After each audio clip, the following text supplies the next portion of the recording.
Texas is full of lost history, from lost cemeteries to abandoned buildings, from the infamous to the obscure. Our lost history.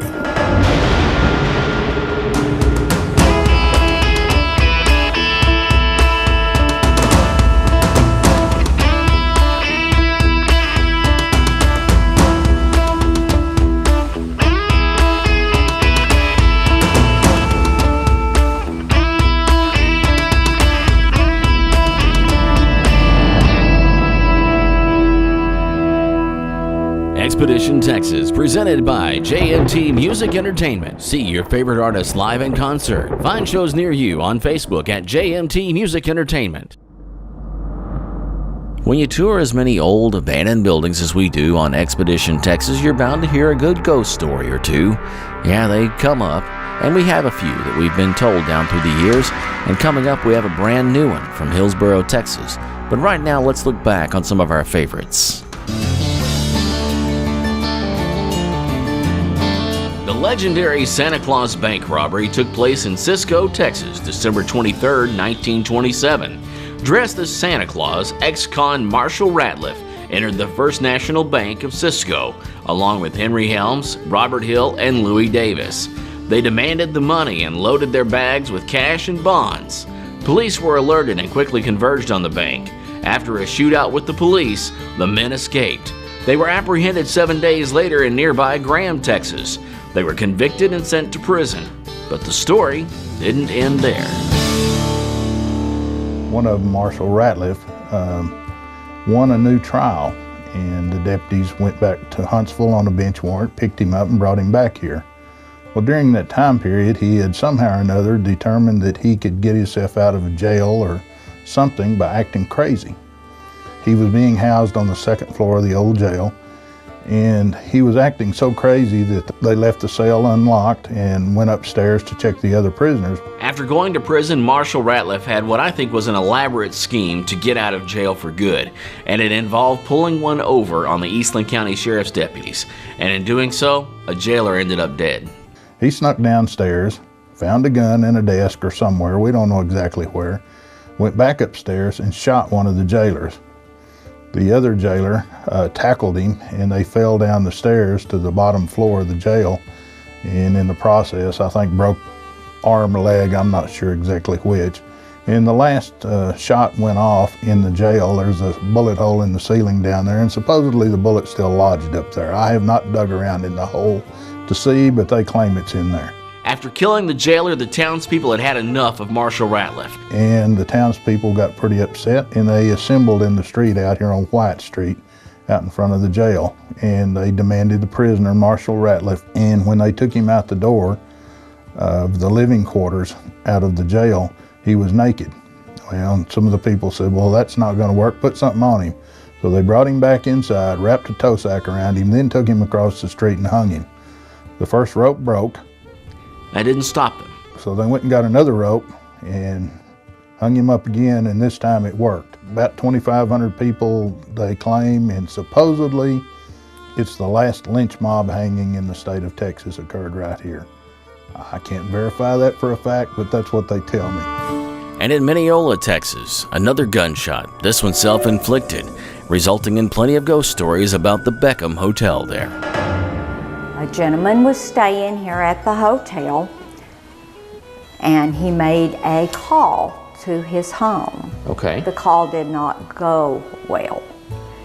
There was the second phone booth that sat right here. Okay. When the call didn't go well, he actually took a gun out and he shot himself right here in this phone booth. In the phone booth? In the phone booth.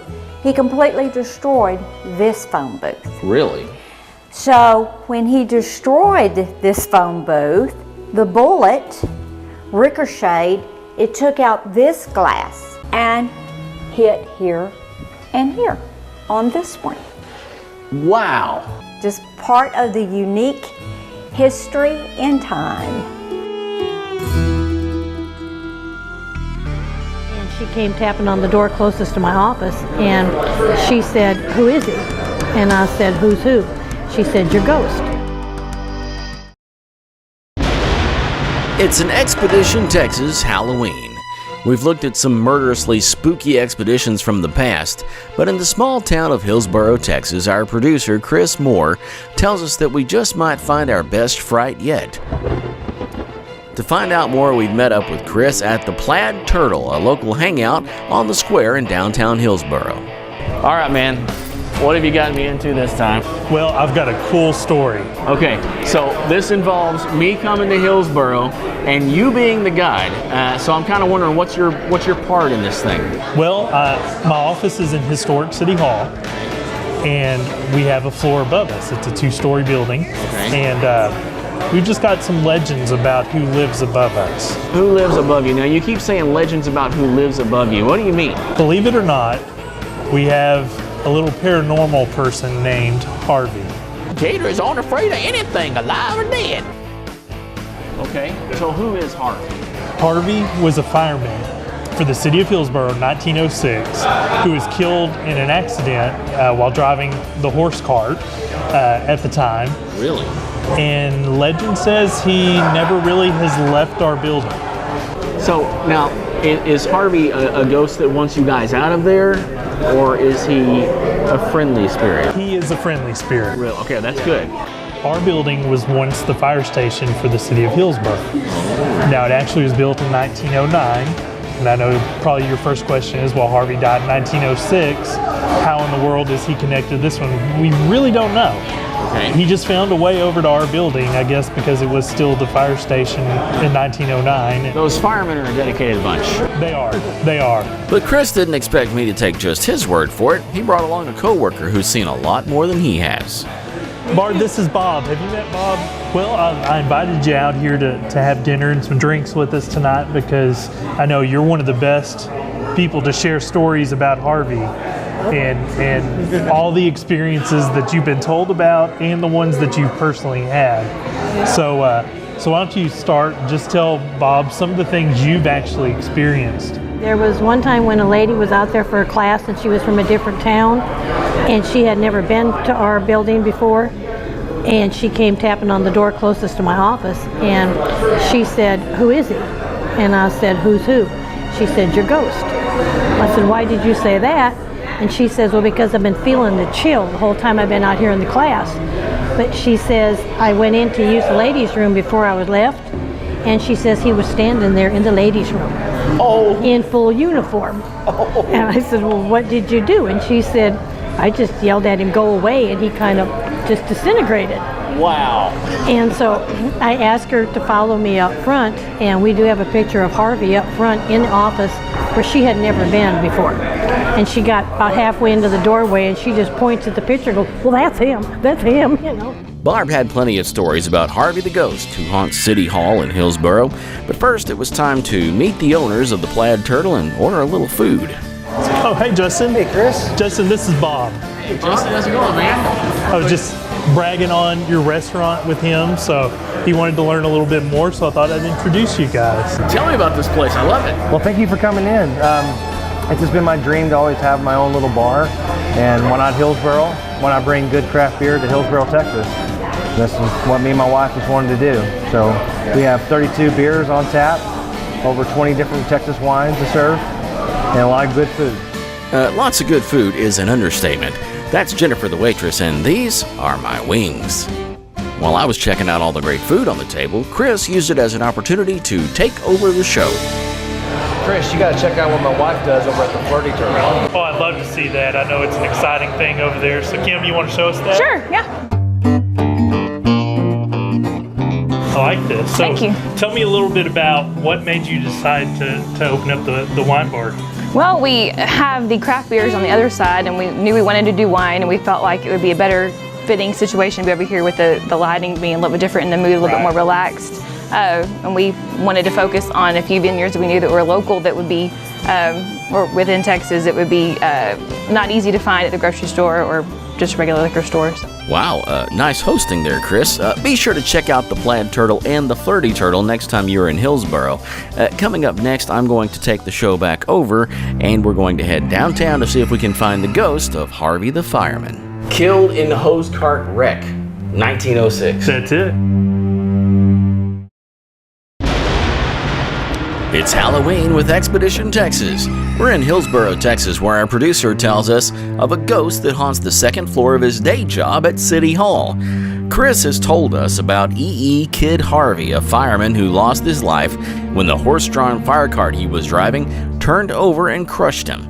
Although the building he supposedly haunts is now City Hall, long ago it was a fire station, one that Harvey still loves to visit. We're going there to meet Harvey shortly, but first Chris is going to take us to the very intersection where Harvey lost his life in 1906. It'll look a little different now, but we're going to find it. All right, Bob, so what I'm doing now is I'm taking you to the famous Line and Hedge Street intersection.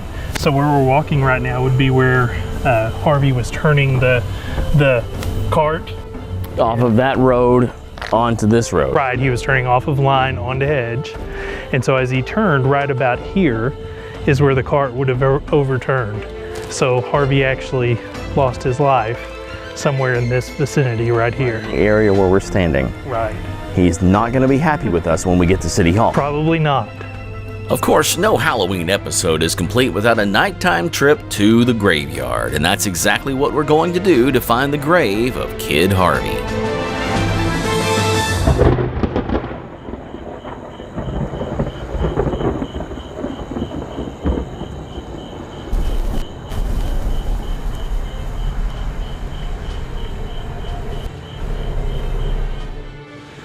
All right, so one of these right here.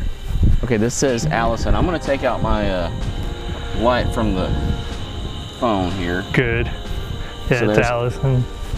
And from what I understand, it's a bigger there. Here's a tombstone. big one here. Thompson. This is Thompson.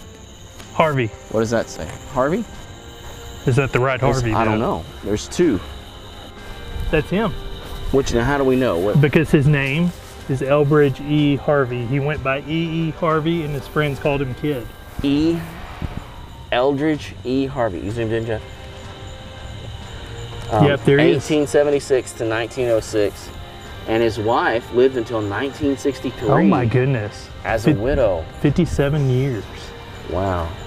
Yeah, and for sure, because there's the fire department. Oh yeah, the fire department logo. Wow, so this is where he was laid to rest, in theory. Well, I don't know if we want to call it rest. No, because according to all the local legends, Harvey isn't resting at all. He's still staying on the job. He is. Now we need to go investigate that. Yeah, because I'm kind of curious to meet Harvey now. Yeah, me too. Yeah. Let's hope he's awake tonight. Yeah, Maybe hope we he's stirred awake. him up by coming over here. So we're coming to see you, Harvey.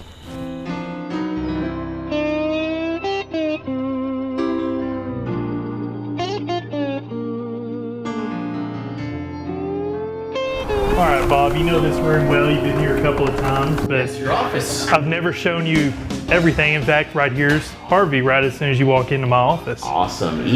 Kid, they called him. Yeah. Harvey, driver, hose cart, killed in the hose cart wreck, 1906. That's it. Yeah, absolutely. June 14th. Wow. Yeah, he was killed at the intersection of Line and Hedge Streets, and the cart rolled over and essentially smashed his head. Well, So- he seems to have a friendly face. He does. He does. And you say he's friendly, so there's nothing really to worry about. I don't think we have to worry. Right, and because this was originally the fire station, Right. that he feels like there's kind of a sense of duty to continue Exactly. with that. All right, Absolutely. So where do we go from here? Well, You said it's- the first floor is not really the what we have to worry about. Well, actually, there's one spot on the first floor. Okay. I've got Barb Saucedas over there going to tell you a little bit more of the All story right. about that. Okay. Before we do that, I've got one thing I need to do. Okay. So we need to equip you here. Got a couple of things just in case we get separated Is upstairs. this a I want radio? to make sure that we don't lose touch with each other. You never know Wait a what minute, might get happen. separated upstairs? You never know what might I thought happen. you were my guide on this thing, Chris. Well, I am a little bit, but you never know what Harvey might do while we're up there. So You're getting me a little worried now, man. How do I turn this thing on? it's already on. I've got Okay. it set on the right channel. So All right, now I'll key step it back a little somehow. bit. You got to hold There. it. Oh, yeah. Yeah, definitely. Testing 1, 2. Absolutely. Expedition Texas. We're gonna find it. Where do we go? Let's head to the left. Okay, Harvey, if you're here, give me a sign.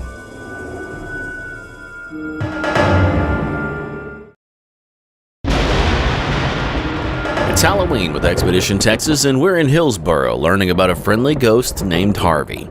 Now we've traveled to the historic former fire station where he's been sighted many times to meet Harvey. Which way do I go? All right, Bob, if you'll turn to the left. Why are we using these things? You're right behind me. I don't know. Let's head this way. Barb should be waiting somewhere over here. There's an upstairs here? There is. Barb was waiting with the lights out in the ladies' restroom because someone had sighted Harvey there years ago. Why she picked this room, I don't know. Yeah, so where was he standing? She just said she stepped in and took like a step into here, and he was standing like right in here. Probably right off over in here. Check this out. It gets real spooky back in here. Go ahead. What do you think? Possible? It's spooky with you in there. What are you trying to say, man? Well, you're in a women's restroom, Bob. Let's look a little. Okay, get out of here. Next, it was time to head upstairs where Harvey's most often sighted. So, Barb, why is it that Harvey is confined to upstairs? Because that was the fireman's area. This is their quarters up here. Wow, this is like it's been untouched for a long time. It has been, yeah. They moved out a long time ago. What are y'all using it for now? Just like storage? Yes, It was on this floor where Chris and Barb said Harvey had been spotted many times. In fact, there was one room that had more activity than any other, and they decided to send me in there to see if I could get a reaction out of Harvey, the friendly ghost. Good luck, Bob. We'll see you later. Okay. We hope. Yeah. Bye, y'all. Maybe. Bye, Jeff. Maybe. Call Bye, me y'all. if you need me. So I got a question. Ask away. Is there anything I'm supposed to do or say? Because I've never done this ghost hunting thing before. I've been on some, but I've never actually done it. I haven't either, but Barb just suggested just say out loud, Harvey, if you're here, give me a sign. Okay, Harvey, if you're here, give me a sign.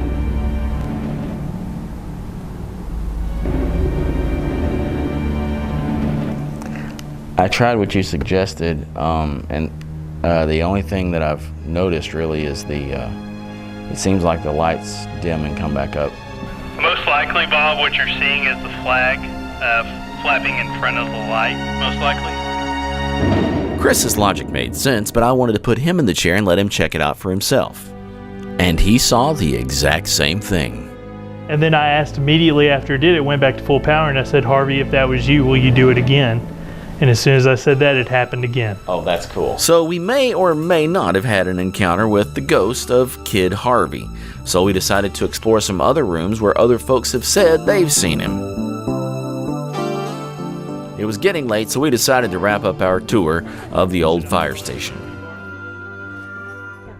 Well, I appreciate y'all taking time to show me around City Hall and introduce me to your friend Harvey. That was awesome. Absolutely. Well, I don't want you to go away empty-handed. Okay. We were talking earlier at the restaurant about the unique way they covered stories like this back in the day. So we actually have some copies of the original newspaper articles about Harvey that we want you to take with you. Nice. That way you can have those. Absolutely. So that's cool. You even get his picture. Horrible accident. I even get his picture and Kid Harvey and all of the gory details. You do. You get every bit of it. When you go to read it, it goes like this, and then this, and then back, and then there. No idea why that is. Yeah. Who knows? Yeah. Oh, yes. But at least you numbered them for me, 1, 3, 2, 4. I did, because I know you have a hard time following directions. So. Thanks, Chris. I will see you on the next expedition. Yeah, I'll wait for that car. You're going to start staying behind the camera. You're good there. All right. Thank you Bob. for showing us around, Barb. No problem. All right. Appreciate it.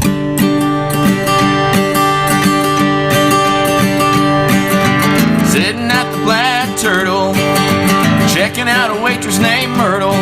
No, that wasn't really her name, but it rhymes with turtle. Telling ghost stories in walks chasing Voorhees. No, that wasn't really his name, but it rhymes with stories.